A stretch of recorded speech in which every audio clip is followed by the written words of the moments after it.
Thomas Aquinas addresses this question: why is there something rather than nothing? It seems like it's possible that nothing exists at all. So why is it the case that something at all exists? Why does the universe exist? Now, first of all, before we get into it, most introductory anthologies follow one of these arguments, but it actually appears in two different places in Aquinas's works. He has two influential works, extremely influential among dozens and dozens of other works. One is the Summa Theologiae, and it is something that's written for believers, for people who already believe that God exists. And the other one is Summa Contra Gentiles, and it is written for as a philosophical piece where you don't presume any beliefs on the part of the reader. And both of them have this argument. And it seems odd to me that most anthologies use the one from Summa Theologiae, the one that kind of assumes the reader is going to already have the belief that God exists. And this is just explaining the rationality behind that belief.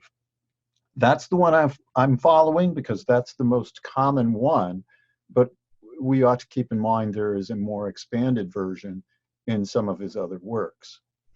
Okay, some preliminaries in order to understand this argument.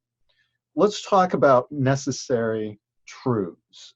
A proposition is necessarily true just in case, that is, if and only if the proposition is true. Of course, that's required. If it's necessarily true, it has to be true.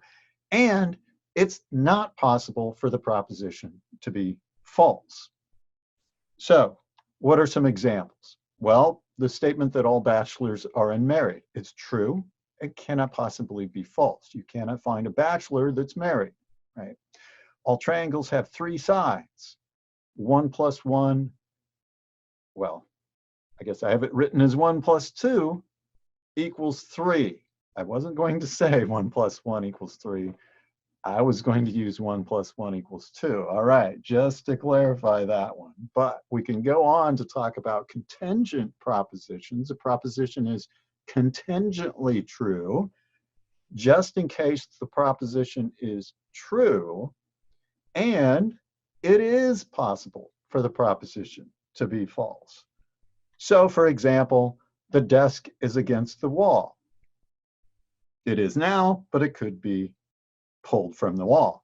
Morgan Hall is north of Stipes Hall on the Western Illinois University campus. That's true, but they didn't have to build them that way, and it's possible that one of the buildings not exist at all. We'll talk about that in a moment. The refrigerator is empty. You get it from the store, it's empty, but then, of course, it's possible that that's false as you plug it in and begin to use it and put food in it. So that's necessary and contingent truths. What we want to do is take roughly that concept and apply it to objects. So an object is contingent. It exists contingently. It is contingent or exists contingently just in case, if and only if.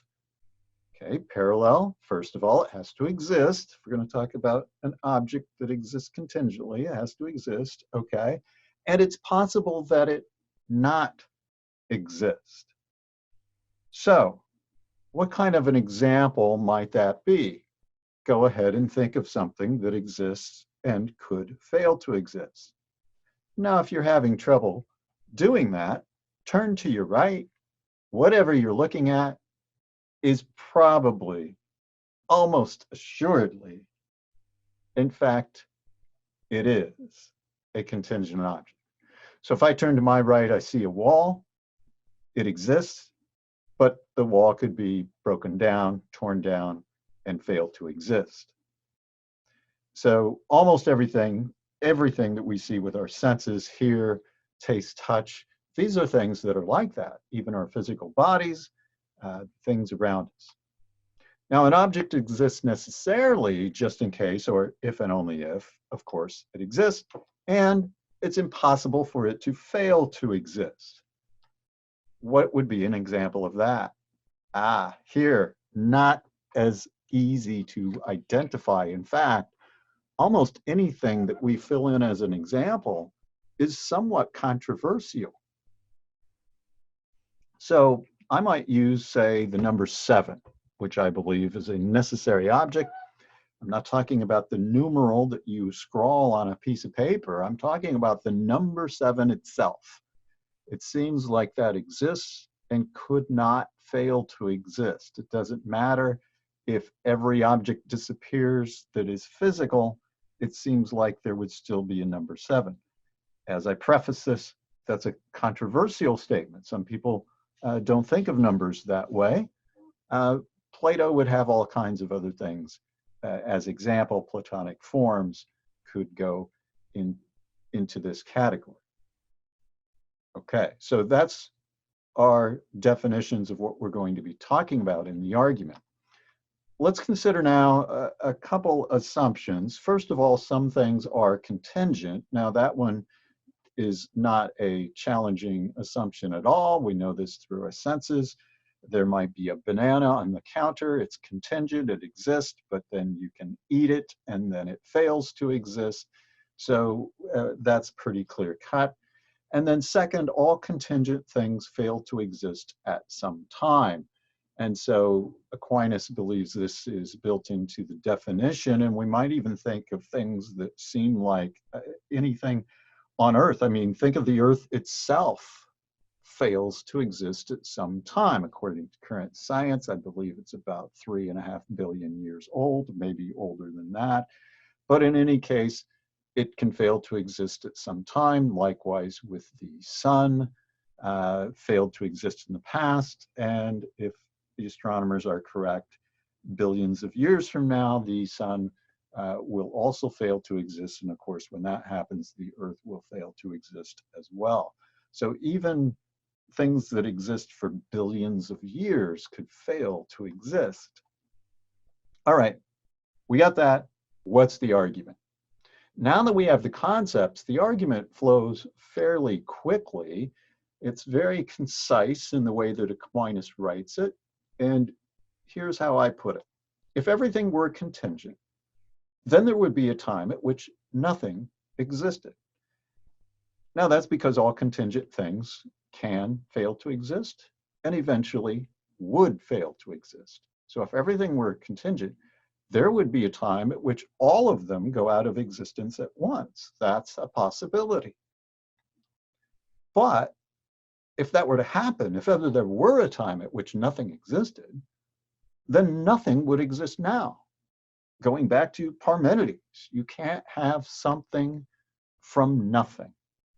So if there was a time at which nothing existed, then nothing would exist now.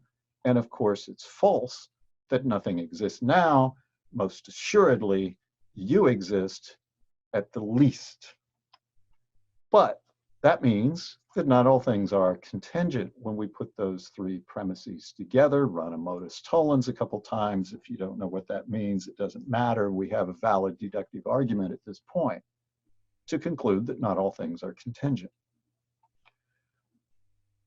So now we know that if not all things are contingent, at least one thing is necessary, right? That's just assuming everything's either contingent or necessary, and that follows by definition. Everything that exists either can fail to exist or cannot fail to exist. So at least one thing is necessary.